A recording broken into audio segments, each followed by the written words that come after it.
Welcome to Silicon Valley Impact, where business insight meets startup innovation. Brought to you live from Silicon Valley, California. Please give a warm welcome to your host, Brian Sparks. Yes, and so it begins. Way to bring us in, Brian. God, that never gets old. I love it. I love it. And let the crowd take it in for a moment. Welcome to Silicon Valley Impact. I'm your host, Brian Sparks. The purpose of this show is to have honest conversations about what it takes to build great businesses and communities so that you can make an impact in your own. All right. Well, I want to welcome everybody in. And for those of you that are wondering about part 2 and 3 of the Opal interview, those will be coming out in August. I loved part 1. Brian, you did a stellar job lining up those. A lot of really great conversations. Yeah, those were great conversations. Totally. You lined it up well. That was done in San Francisco last month. So that conversation will be continuing in August for part 2 and 3. So stay tuned for that. For today, we have, again, 2 great guests joining us today, Chris and Saurabh. Great to have you guys. Thank you for having us. Yeah. I mean, I'm pumped to talk today because we came in and Saurabh, you knew what to do. You're like, let's not talk. We're going to wait till the mics come on. You took control. And I'm like, okay, I'm here with a professional. You've done this before, or at least you fake it really well. So well done. You know, in the Valley, they say, fake it till you make it. Brian was like, yes, just wait till we're here. So with that being said, I definitely want to welcome in our guests. Chris, I'm going to let you kick it off and give a little intro. And I know you've done a lot, but give us a 60-second summary of what you've been working on. Wow, 60 seconds. So my name is Chris Peralta, founder and CEO of Silicon Valley headquarters. It's essentially an AI agency for emerging markets. So I've been running accelerator programs for the last decade in Silicon Valley. So connecting startups primarily to experts here. So now I'm connecting corporates from international markets, emerging markets to Silicon Valley. I love that. And why that path? Because we're definitely going to come back to it, but I got to tease the audience a little bit about why that path. What got you into that? Well, as you can hear from my voice, it's an Aussie accent, but I'm originally from the Philippines. And back in 2015, I started a company called Manila Valley. I was investing in companies at an early stage to Silicon Valley. So fledgling startup ecosystem in Philippines, very early on, investing in them, bringing them over here to Silicon Valley for a 3-month accelerator program.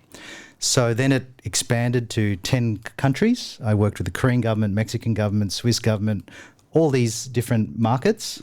Became bigger. I created all these valleys, and then it became Silicon Valley headquarters. But the underlying mission was initially to reconnect back to my roots as a Filipino. Because growing up in Australia, there was 1,200 boys in my school. There was only one Filipino. So I was never connected to my roots. So in 2015, I wanted to figure out how I can connect back. And the best way was being in Silicon Valley, connecting Philippines to Silicon Valley, because this is where the center of innovation. Everyone was trying to come here to raise capital or connect to this market. Nice. And since then, and we'll follow that journey as we get into the show. But, we'll explain to our audience, for those who don't know and been living under a rock, what is the accelerator? But really what we're going after is your rich experience and what startups who may be listening can look for in a good accelerator. So I'm curious about the journey and what that may look like for our founders. Saurabh, definitely want to bring you into this conversation. Good to see you, man. Good to see you again, man. Yeah. You were out at 1900 Broadway. Yep. And got to experience that. And just for a shameful plug, what'd you think? So first and foremost, I would like to tell everyone here, especially if you are thinking about coming to Silicon Valley from any country, any other city, I have one recommendation. Spend 2 to 3 months here in the Bay Area. And if you are a startup or you're a founder, check out his place. That's the best spot to be. I am investor in a couple of companies. After I've been to his place, I've already recommended them. Come back, you're coming here next quarter, and this is the spot that you're going to have. It has a co-working space and a living space and a cool space to hang out. All right, just as I wrote it for you and paid you for it. I love it. That was great. And Chris, you've been there too, but again, we'll talk about all the resources that are in Silicon Valley and what's going on. But Saurabh, tell us a little bit about yourself and what you're working on. Yeah, hi. So for the audience, I'm Saurabh Bhatia. I'm co-founder, chief executive for FuturePath AI. We are building solution for large enterprises to manage their ever complex IT infrastructure. So that's what we do. Most of our customers are Fortune 500 companies. We have been operating at stealth so far. It's going pretty well, and I'm glad to be here. All right. Well, that stealth just flew off the shelf because we're in over 20 countries. So we'll peel that layer back. And of course, glad you're here. Any other experiences that led up to that? Definitely, we're gonna check that out because again, you have a rich history. And for those of you listening, for these two gentlemen sitting next to me, you're definitely going to get some insight on that. But let's go back a little bit, Chris. Why did you take the path of accelerator? And before you and that focus and corporate, but before you get there, kind of give an overview of what is an accelerator to a startup. And of course, Saurabh, you can chime in anytime because, building your company, you've looked for resources. And why is an accelerator so unique and instrumental to a startup? And also the difference between an accelerator, the startup studio, like what's all the differences in that? I gave you a lot, so go ahead and bite the apple wherever you like. Well, I think one thing is there's two main reasons why startups want to come to Silicon Valley.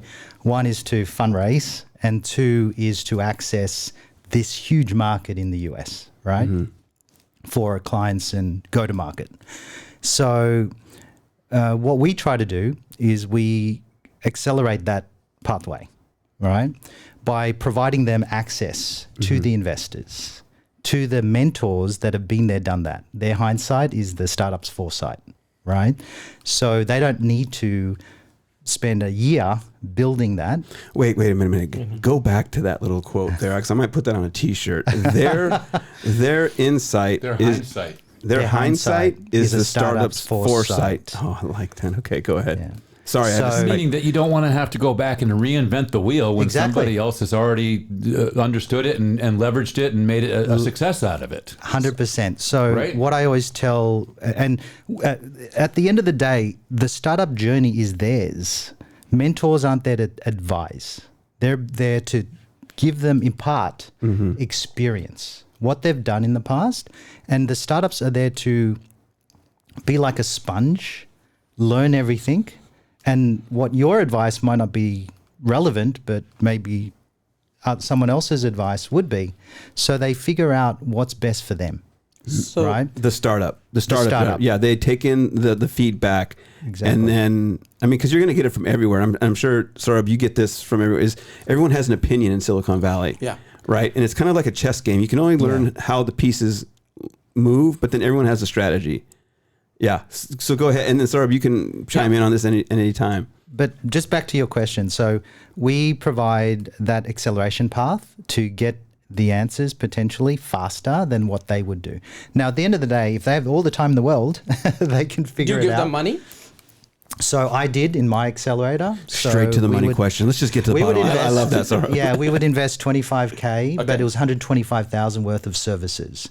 So typically with these accelerators, incubators, could be a bit longer. You provide some capital, some cash, but also it's services in kind. Right. So they go through your 3-month program. You bring in investors, advisors, mentors, speakers, everything. So do you take equity? No, we didn't. For 8 years, it was more of a paid program, or we invested in them ourselves, and I never took equity in the companies. Okay. So there was one of the questions I have is like our audience will often hear incubators, accelerators, startup studios. What's the difference, and how do you determine what is the most beneficial for a startup? And the reason why I'm asking this is because we have a lot of founders to be.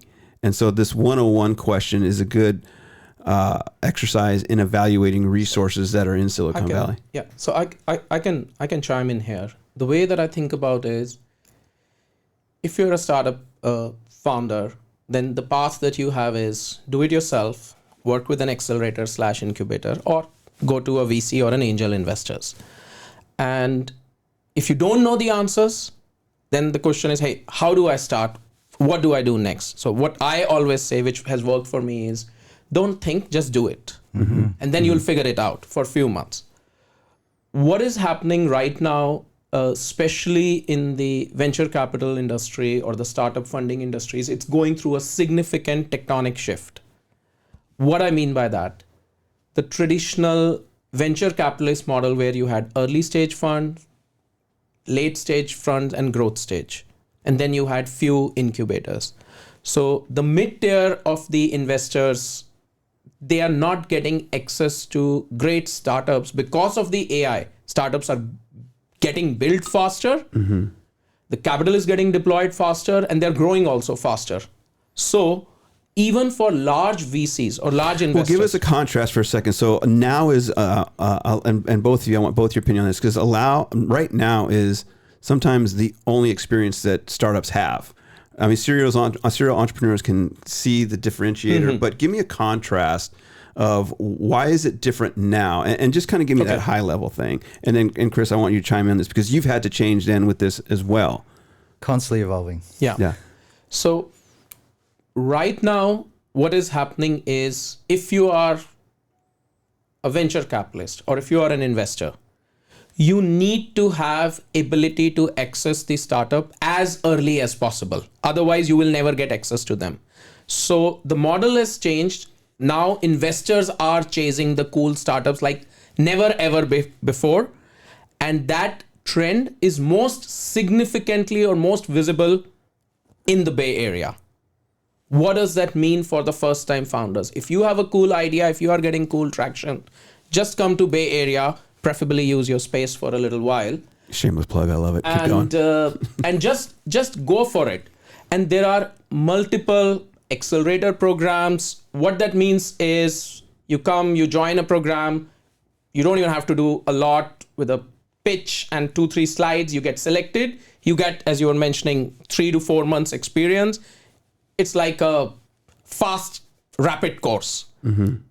So whatever the terms, whatever things that you need to learn, you understand them, and then you go for it. So it's very compressed. And if you're not kind of in that space of speed and compression AI is definitely changing the games, but in terms of the ecosystem that you're plopped into, that's the differentiator now, as people are using larger ecosystems more effectively is what I'm hearing. Chris, chime in on this. Have you seen this shift? And of course, not to kick the hornet's nest here, but Saurabh is saying that you don't really need the pitch. I mean, you still need the pitch, but it's not so much emphasized. I don't know. Is there a contrasting opinion to that, or is he spot on? Yeah, look, just based on my experience, right? So I worked at a company called Nokia. Do you remember Nokia? Never heard of them. Back in the days. So I ran the top Windows Phone deals for Nokia and Microsoft, right? And I closed literally hundreds of deals for Nokia during that tenure. And my superpower was the connectivity to all these companies. So when I was mentoring companies, they wanted me for my connectivity. And that's why I try to figure out, what am I really good at? Yeah. And so with the accelerator, they're all my friends. I bring in investors and experts from corporates and everything. Now, some people have that access. Some people are very early. So when you come to Silicon Valley, the culture here is amazing. Yeah. Very collaborative, right? So anyone can really blend in because everyone's so forthcoming with support. I think. Yeah. But what I wanted to quickly say is that, so some startups don't have that access, might just need a little kickstart. And these accelerators like Plug and Play and all these others, they've already got a ready-made ecosystem.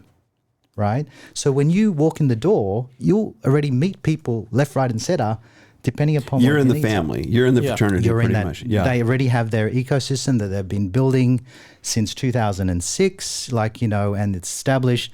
Like I was just at the Plug and Play Summit 2 weeks ago. It was amazing, absolutely amazing. And then Stack at Oakland, I know that's going to be an amazing place as well because you have a physical location to connect people. So to add to what you said, this stuff is happening so much frequently, and I would say this happens only in San Francisco or Bay Area. Is like I was at your place for the last event that you had done, and thanks for inviting me. So there, in a span of 1 hour, obviously I met multiple founders. I met one investor who's after that was chasing me. Hey Saurabh, let's get onto a meeting because I want to invest in your company. I met someone else who is saying, hey, I'm launching a fund. So then I connected him to a different someone who wants to invest. Yeah. And the pace and frequency and intensity that is happening in Silicon Valley, I've been here for more than a decade. I have never seen this intensity ever in my life. Yeah. And it boils down to having a collaborative mindset, Yes. that connective mindset. Because a lot of people, and I think there's a big difference, talking to you two now, and the traditional mindset of meeting people where, well, we'll have multiple conversations, we'll take it slow. And it seems like it just kind of goes nowhere where you can meet somebody for the first time and they'll go, I know somebody. I know someone who connects you. They That's the instantly see culture. the That is the culture It's here. almost like the Tetris thing. Like, I can immediately see where your shape fits into this shape, and we can build together. So the last 5 years, I've been living in Sydney, in Australia, a place called Bondi Beach. A beautiful place if anyone wants to go. It's a beautiful place. Yeah. Oh, amazing. Never been there, I but grew I'm up in pretend like, Bondi. I know it. So I grew up there. And it's totally different than Silicon Valley. Now, I've been here in Palo Alto since May 28, right? Yeah. And my mind's blown, right? It always does that to me whenever I come here. And I lived here for 11 years. We're moving back in December. Because now I realize, holy moly, it's so fast, it's so frantic. AI, big elephant in the room, is just causing havoc everywhere. People are fearful, they're skeptical, but they don't understand as well. So I got a quick question on that. You've been all over the world. You've seen kind of the pace at which something moves. We're talking about pace, velocity at this point. Do you feel that AI globally may be leveling that out? Yes, I think traditionally technology that's innovated anywhere, whether it's Silicon Valley, will take years to go to emerging markets. 2, 5, whatever, how many years. Now it's accelerating.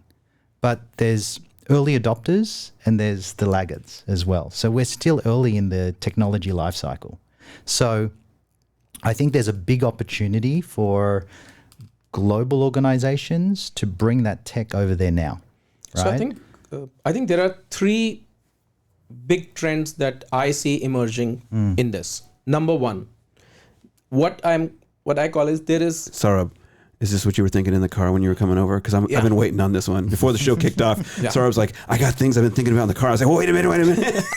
Okay, so I've been waiting for this moment. All right, go ahead. 3, I want to hear it. Yes. So number 1, what is happening is the concept of concentration of extreme intelligence with the AI, and Silicon Valley is the hub of it. Yeah. What my message or what I say to my friends, to investors, or in my people in my circle, you got to be here to experience it. No matter what I say or tell, you won't get it. You have to experience it. Boots on the ground. That concentration of the talent, of the technology, and the moment in history. Like the way that I think about is, there was a time when Rome was the hub of civilization. Then came a time of Renaissance when Paris was there. Then you got to experience that. We are living in the moment, 100 years, 50 years down the line, that this is the time to be here. I'll tell you 2 stories on this. I met the other day one VC. He's actually based out of India. He did his investments in AI, all great local markets. He said, I have no clue what am I doing. He shut his shop over there and is moved here for 2 months just to learn. And within those 2 months, he says, I'm completely blown away. I'll tell you the second concept, which is happening here much more frequently. It's true for America, but more so for the Silicon Valley Bay Area, which is happened like in our company, we were not thinking of raising funds. My co-founder just sent a cold email to one of the investors here. They invited for a call. I went there, one slide deck, 25 minutes call, 10 minutes I was asking them questions, 15 minutes they were asking me questions. I got a message from them in the evening, can we connect tomorrow? Next day, they said, we are writing a check for your company. And we're going to come back to like what was your journey That was crazy. for fundraising, but I want to double click on what you said about your friend who came over and was blown away, because I think L&D trips, like just learning and development for the purpose of educating your mind. What was, and Chris, I know you deal with a ton of people who come here. What was some of the things? I mean, I'm in the fishbowl, right? I'm the last to know that I'm the fish in water, right? The fish doesn't know it's the last to know it lives in water. And so what is it that stood out from culture to culture? India, he closed up shop, came over here as an example. What was the thing that blew his mind? Was it the speed? Do we go back to that? Was it the collaboration? Was it what was it?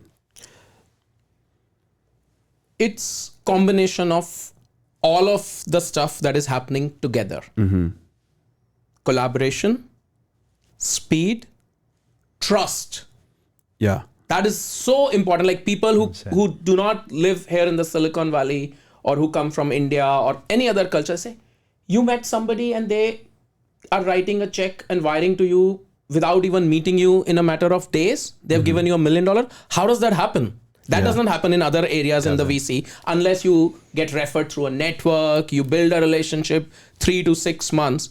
That stuff is pretty unique and pretty powerful. Another thing that is happening is Silicon Valley culture. Like there was an era of the big tech, like when the people who are at the pinnacle of technology, like the software developers or the people who are working in big tech or in Silicon Valley, they were coasting. The era of coasting is over. Right now, this is the era of extreme hustle. What that means is it's 24/7. 8 p.m. in the night, you will be in the Bay Area and there are 5 hackathons happening. Yeah. That's true. True story. Chris, go ahead and just kind of pile on that. Working with all these corporates all over the world, I mean, do they have the same mindset? And then trickle that down to the startups that you're connecting them to. Is it a big difference? Is it an advantage still to be here? Absolutely. When you just say Silicon Valley, when you say AI, they immediately want to know more, right? So you're on that pedestal when you're overseas. Now, on the ground, let's get granular here on the ground. So in the Philippines, I've spoken to 142 companies. I closed 30. 6 of them we're providing AI agents. So we curate and manage AI agents for them, right? Now, but then there's some companies that are totally against AI. So it's sort of like that fight or flight response of humans with with our brain and that responsiveness. Yeah. It's the same with business, with AI. Some people want to embrace it. Some people want to put it to the side. So what we found is that, first of all, you have to speak to the leaders, because any transformation, you need to have top down. So we talk to the CEOs, the presidents, the chairmans. Secondly, you have to find a use case, a practical use case. So what we did with the AI agents, we went to specifically the easiest path to resistance, which is customer inquiries, right? It's a $400 billion industry. It's mostly public domain information. So we work with the biggest insurance companies, banks, universities. We provide customer service level 1 support. Then they can get more advanced and do a whole lot more, because AI can do everything else. And is this strategy, again, part of what is being done uniquely in this space and other countries aren't embracing? Or is this now the norm? Well, I think some corporates don't know what they don't know, right, as well. So they even at the highest level. No, like at the highest level they know much less, because they're the last to get the last mile information. And I'll give you an example. There's a holding company in the Philippines, big one, and the president chairman has invested millions of dollars in AI. And then I show him a very basic AI agent for his company. He's like, wow. 3 hours later, we're speaking to his management team for those other holding companies. Then we're doing not an audit, but a consulting straight away with his management team because they want to know more about how do we deploy this. So instead of just going high level, strategy wise, we go granularly, figure out what are the problems, what are pain points. The customer service experience everywhere in the world is terrible. You're on the phone talking to these bloody chatbots. It's a decision tree and you have to go through all these prompts. It's painful. I disagree with you, actually, because... Let it rip. Let's go. This is what Silicon Valley Impact's all about, controversy. Yeah, because the customer service experience in US is not the best in the world, for sure. And even some of the developing countries, it can be up and down.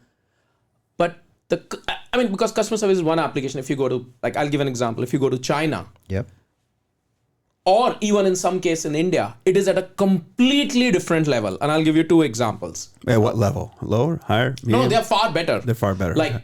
US does not have even one single super app. Whereas if you go into China, there are at least 2 or 3 of them. Your entire life depends on that. I was talking to somebody, they say, hey, right now, if we have a legal case, we don't go to court. The court date is set up on our WeChat app. The judge is there, the lawyers are there, everything is happening through chat on WeChat, and we are settling cases, legal cases on WeChat app. That's one example. Second example I want to give is where, let's say in India, there is a company called Zomato, which is equivalent to Uber Eats and DoorDash. If you look at what they are doing over there versus and then you look at the Uber app, you'll think Uber app is at least 2 generations behind them. The gamification that they have done, the kind of instant gratification, that seems like fun. So there are areas where, and the reason is because those countries went directly to mobile economy versus your traditional stuff that is happening in the US. So to your point, yes, if you go to larger corporates, that's true.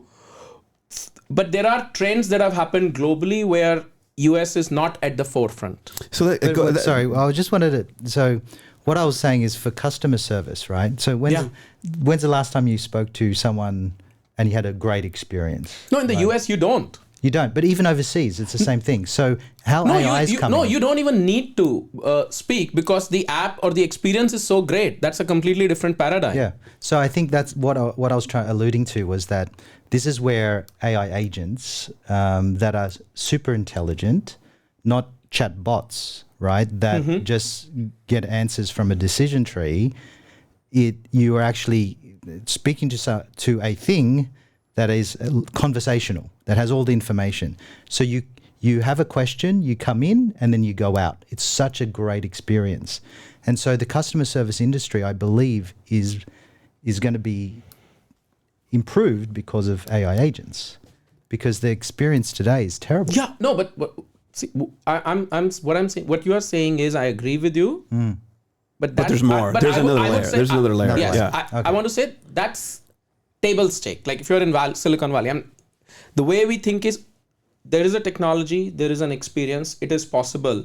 So in next 3 years, it's going to happen. Every single company. So that begs the question of what I was going to ask him before is are these chatbots, are these experiences, are these technologies leveling the playing field? Even though that there's ups and downs and variations case by case, but is there a leveling the playing field, and is Rome, that is Silicon Valley now, about to fall? Because now you can create this anywhere. But is it still, but back to what you were saying earlier about trust is here. Yes. Trust is here like there's nowhere else. And the people and talent potentially and money is here.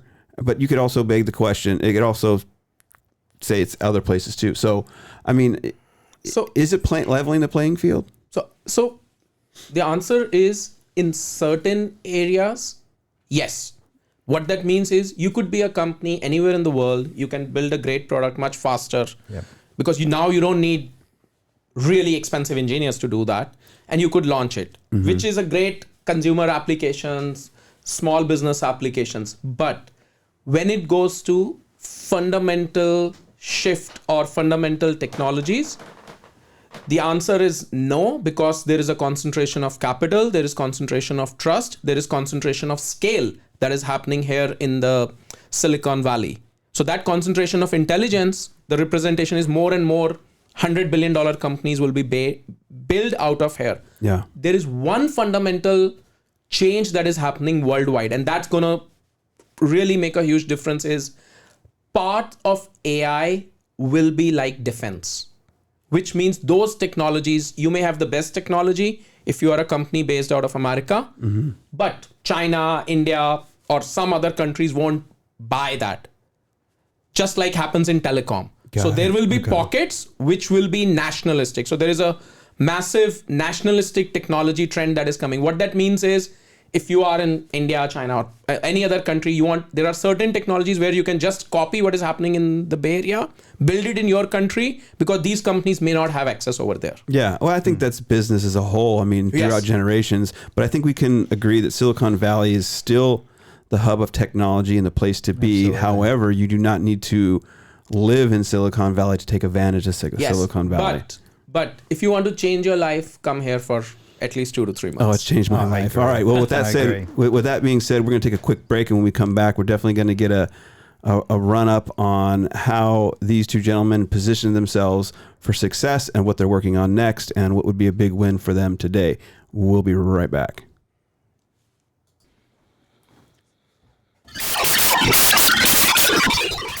All right, Brian. Thank you for the scratch. I'll call it the scratchy thing. I love it. All right, we were talking during the break about, is pickleball a real sport? So, yeah, we were volleying back and forth, no pun intended, on that one. But I want to give a shout out to Genevieve at Suncoast Ventures. She's going to be trying her hand at an event, and if you want with pickleball. And if you're an investor, LP, and want to be a part of that, please connect with me. She's a great person to know. She's going to be one of our speakers at our speaker series at Stack Ventures coming up. Cool. So reach out to me if you want to know a little bit more about what she's cooking up, but she's doing big things. Anyway, with that being said, I want to talk a little bit about pre-FuturePath AI. What got you in this? What were you working on, and kind of before you gave your life to startup? Because a lot of people are stuck in that spot, that transition. But what was your life before this startup? So before doing FuturePath AI, for almost 2 years, I was wandering in the mountains. I lived in 3 different cities. I love coffee and I love walking in the mountains. So that's what I was doing. Cool. I had an exit from my previous company. I was doing angel investment through my family office. And I came back to Bay Area to visit. Started attending these events that were happening at the crazy frequency. Mm-hmm. The funny story is I met my co-founder at one of those events. So magic happens here in the Bay Area. And that's how FuturePath AI got started. Awesome. I love it. And we should have led with that. So this is not your first company. No. This is like low key. This is probably your 5th company. Where you at? Or second company? That's my 3rd. Yeah. It's your 3rd company. So give us, before the start of the first one, what were you working on? Sounds like you had a successful second one. How did that first one roll out, and what was your life experience going into that first one? So I think that was when I was in India at that time. Mm-hmm. I started it during final year of my college. I was the only student in my college who dropped off from their last semester, and then my father kept kicking me for almost like a year, and I went back and I got my degree just to make him happy. Yeah, so that's what I was in India. I did my first startup for 4 years, had a pretty reasonable exit from there, never did a job, freelance for a bit. I had done my engineering from IIT Delhi. So one of my batchmates, they went here in the US at Stanford. Mm-hmm. They reached out, hey, can you help us? It's fine, I'll help you out. And that's how my second company began, which was incidentally called Chocolate Platform. And Chocolate Platform. You built that out, and you also had an exit on that one. Yes. So you were you're 2 for 2. No. Technically. No. I call it 0.5 on 2. 0.5. Okay. So then you got into an angel investing, running your family office. So from a investor's perspective, I mean, you talked a lot about building the company. We'll talk a little bit more. What were your hurdles? What is kind of the secret to success? Because you've had so much success.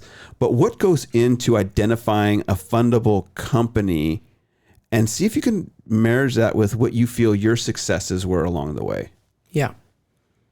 That was a deep question. Go ahead. You can give yourself a little. No. So I think the one thing that at least I tell myself, and I also tell other founders who I speak with, is the fundable company is one if customers are willing to pay to you at some point. That's the first criteria of a successful business. Whether you are fundable by a traditional VC, that's a different question altogether. Because you got to understand, as a founder, you are one of the 100 horses on which a VC has bet. For an investor, a success is, especially in the VC industry, is if 5 of those 100 bets are successful. Rest 95, they have written it off.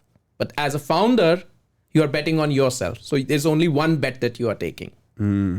So there needs to be some conviction in that approach. And I see that when I talk to a lot of startups that they come in with, I have this idea, here's all the features, I know it's a great idea, but yet it's one thing to have a great idea, but that passion, that internal conviction, I think makes a big difference. You clearly radiate that here today. So you must have really used that passion and conviction to push through a lot of the barriers that you had in your startups. And so the question then becomes, what were some of those barriers that you felt you really had to push through? Yes. So I think one thing which I have learned in the startup is it's a marathon. It's not a sprint. When we as a founders, we see LinkedIn, social media, this company got funded, this CEO is getting so much limelight, and everything looked rosy. But in reality, when you are a startup founder, imagine yourself to be a duck. So from outside, it looks that you are a swan, you are sailing just smoothly. Motoring along, yeah. But if you look under the water, you are just paddling for survival. Yeah. So the lesson that I have learned is if you do not give up and if you survive, you'll find a way. So don't die. I have a question as well. Don't die. Do you focus on, like with your startups, did you start with the passion or the business acumen or the idea that it will make a lot of money? This is the big market. Or did you follow a passion? I want to solve this problem. I'm really, gung-ho about this. I want to...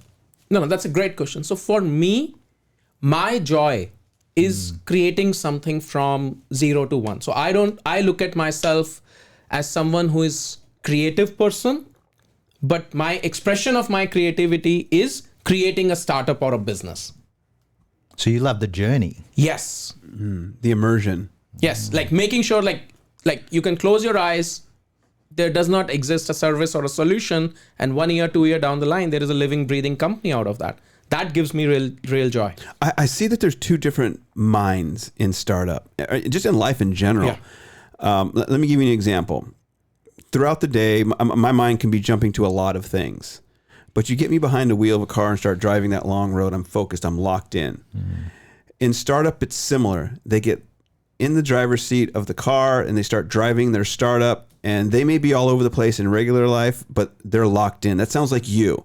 And did you experience that between startups where it's like, I don't feel like I'm doing what I'm supposed to be doing. I'm kind of all over the place. And then you said, I'm going to fix a problem.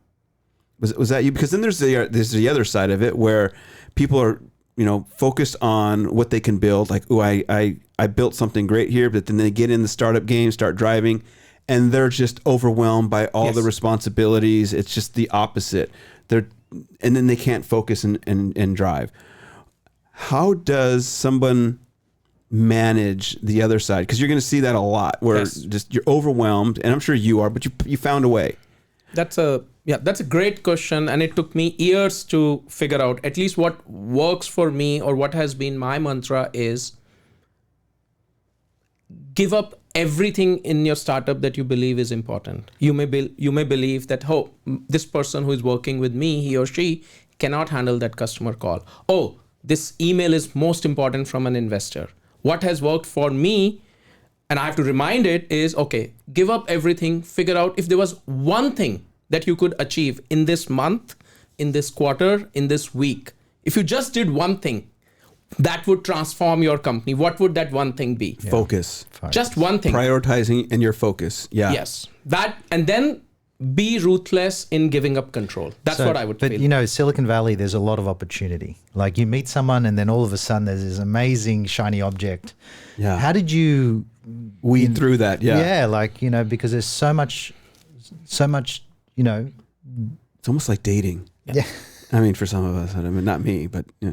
So see, I think that is more on philosophically how you look at life or your journey. Mm-hmm. So the idea is like, you can dream, oh, I want to be the president of United States, or I want to do ABC things. Oh, this is the most shiniest thing. And then you can go after that. Yeah. Or what you could do is, hey, this is the thing that I really want to do. Yeah.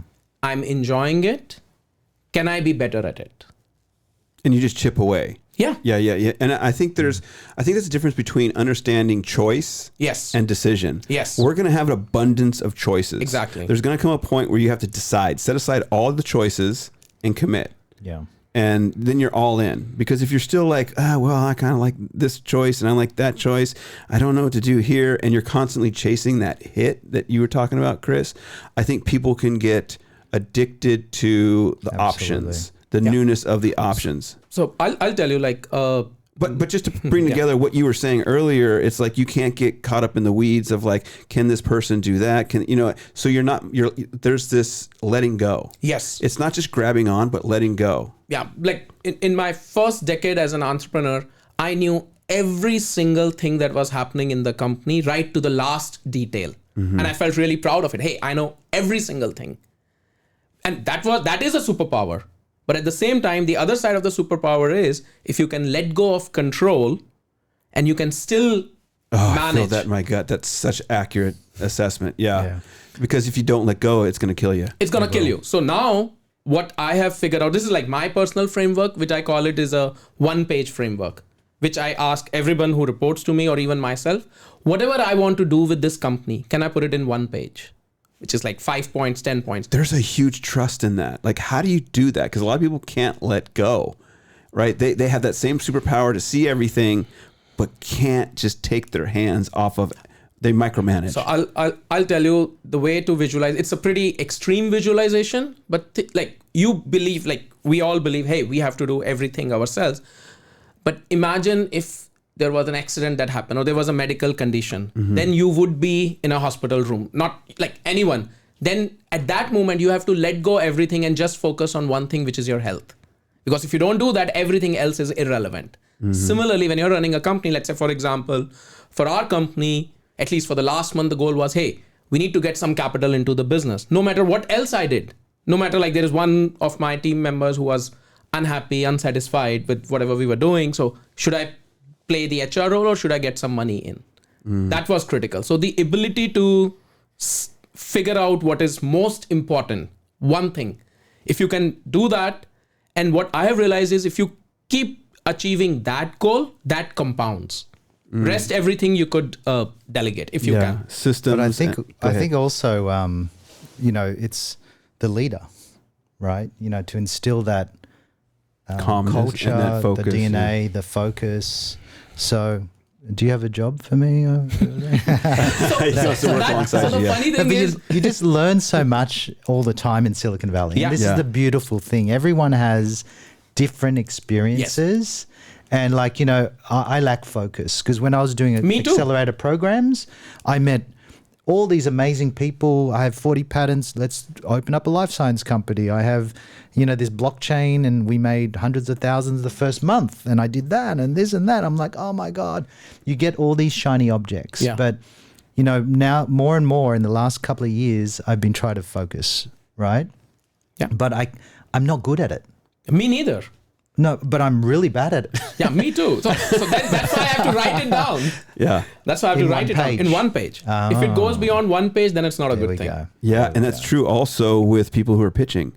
If they ramble and they can't create a clear picture for you in a very short amount of time, then chances are they're just as scattered. Right. And back to your point you have to come here. So as I mentioned, the last time I was back here was 2 years ago. and I've been here since the 28th of May. Yeah. And my messaging has changed week on week in terms of streamlining the right messaging for my company. Yeah. So, you know, because you meet all these smart people, there's a lot of experience. You just learn something in weeks. It's crazy. And back to the plug and play, this event, I had 14 meetings a day for 3 days. And this is what, you know, what this ecosystem, and I love being here. Yeah. So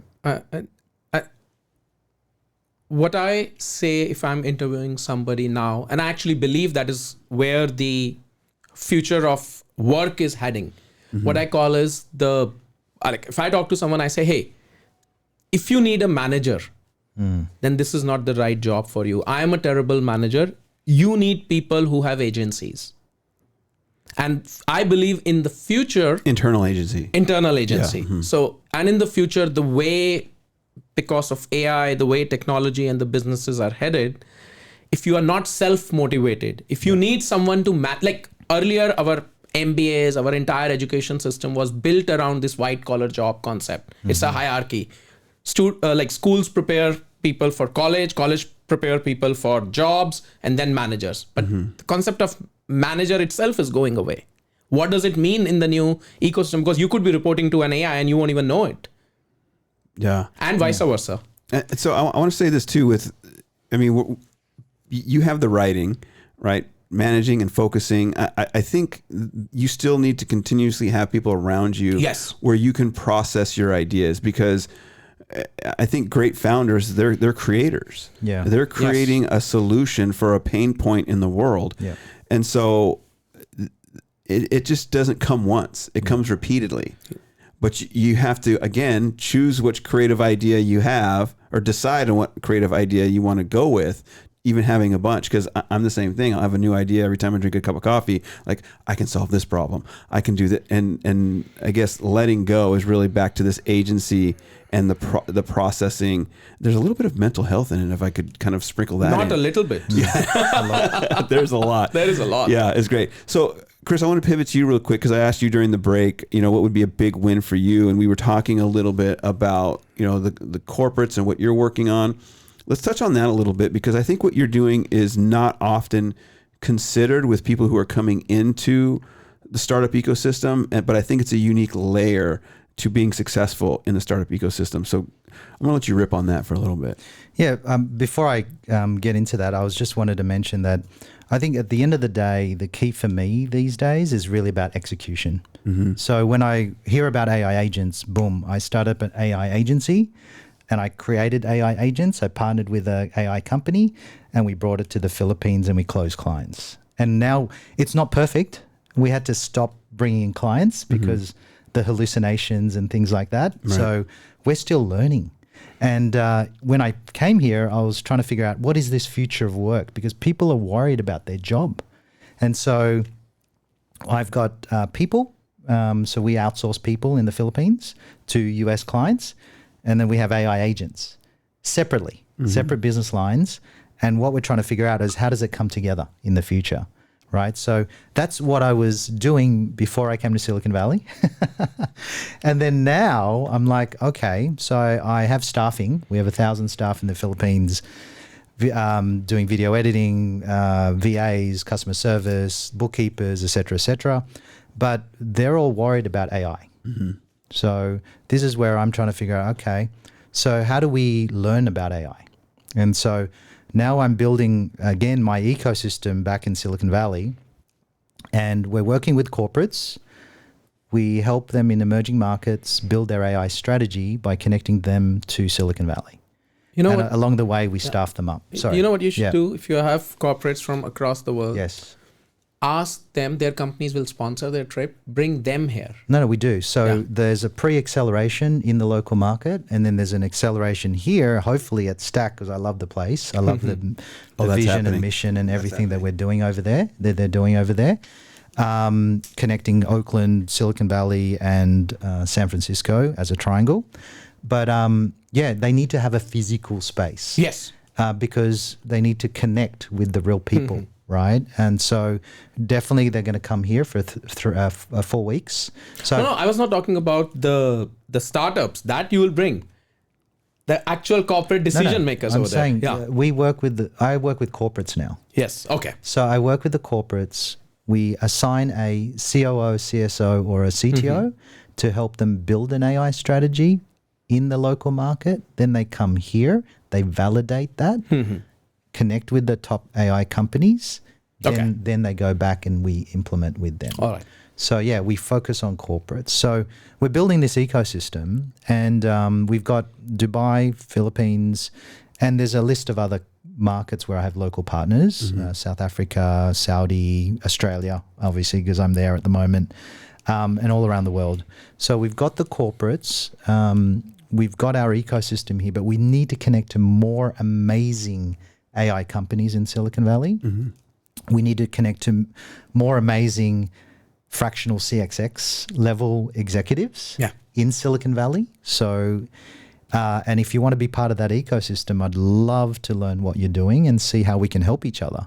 Because so I really start from the pain point. Like, sure, people want access to your network, but what would the person you're talking to, or the organization you're talking to, be experiencing right now from a pain point that could benefit from this? So we have local companies having their own ideas of how AI can help them, but they're still in the generative AI phase. So they're just using generative AI tools, ChatGPT, Perplexity, DeepSeek, whatever. But they're not using, this is what I see at the moment, the business AI tools, right? So what we're planning on doing, which we're already doing today in the Philippines, but ramp it up, is this is what Chase Bank are doing here. Hey, Mr. Bank over there, do you want any support with these use cases?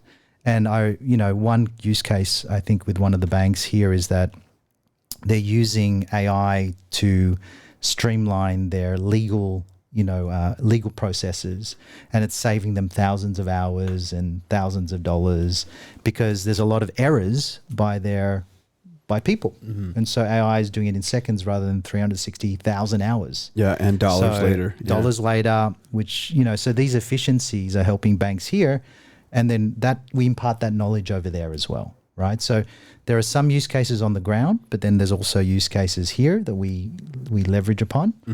And then we expose that. Then we build a strategy. You were saying earlier, are you getting ready to leave for a little while too? Yeah, so I have to travel and connect with all these companies and understand their needs. So, just back to Australia first, then Philippines, Dubai, Saudi, UAE, all these markets to figure out. The world tour of Silicon Valley HQ. Okay, all right, I love it. And then hopefully be back here for our first program in September, October. But I've run hundreds of accelerator programs for startups. Yeah. Now these are programs for corporates around the world. I think that's great because even the big guys have pain points in the fact that you're now making the connection between, the startup world and the corporate world. I think that's a great model.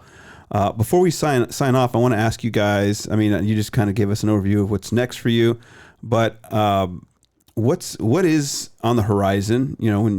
By the end of the year, maybe coming early next year for you, and then how can people connect with you? Chris, I'll start with you. Yeah, so again, I'm building this ecosystem. If you're a business development guy, CXX, fractional CXX. So I'll give you an example. So we have a CTO who sold his generative AI company to Google, right? We've got a CSO that has been, providing AI strategies for Cisco and other big companies since 2006. So we're looking for fractional CXX level executives to connect to our clients, to help them create their AI strategy. So that's one. Two, we're also wanting to connect to as many AI companies in the Valley. We don't know the use cases. We don't know all these use cases yet. So that's why I'm going there to figure out with these companies, how can we help them, right? And then that's my ecosystem. But along the way, if there's anything where you think you can plug in, we'd love to connect with really anyone, because it's an ecosystem. And how can people connect with you, not only yourself personally, but at Silicon Valley HQ? Yeah, so email Chris, CHRIS, at siliconvalleyhq.com, or our handle is the same, Silicon Valley HQ. So, hopefully we can figure out how we can help each other. Love it. Love it. Saurabh, what's on the horizon for you, and how can people connect with you? Yeah, so I think this week, only one thing that is important, which is... There it is, the consistency of focus, mic drop. Yes. So this week is just closing these 2 or 3 critical positions for the company. Mm-hmm. Next 6 months, we have one very specific goal with regards to delivering value to our customers that we have already signed up for. Mm-hmm. That's the key goal for us. And if you are a CXO in a Fortune 1000, Fortune 5000 company, you need to save millions of dollars for your company with your IT infrastructure, feel free to reach out. SB, S as in Saurabh, B as in Brave, SB at futurepath.ai, or reach out to me on LinkedIn, Saurabh Bhatia.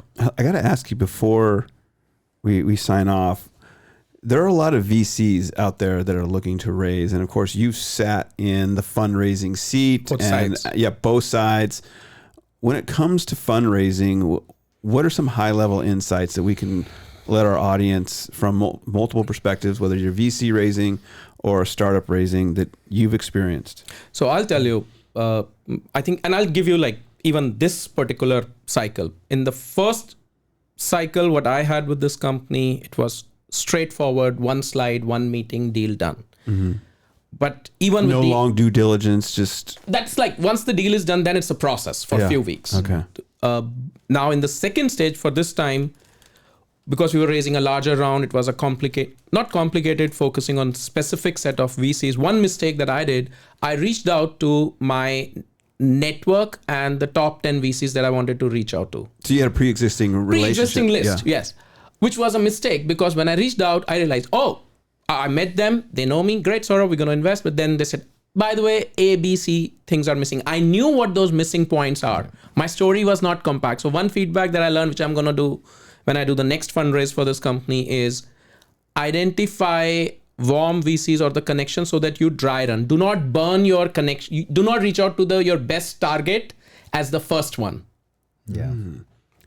Have your friendly investors first. What I mean is, let's say if you have a list of 20 investors that you want to reach out to, out of which 5 VC funds are your perfect match. Yeah. And you feel, this is my hot target. I want to reach out to this guy first, because if we invest, I want that VC, I want that firm for whatever reason, sector, connection. But don't pitch them first. Just get your dry run.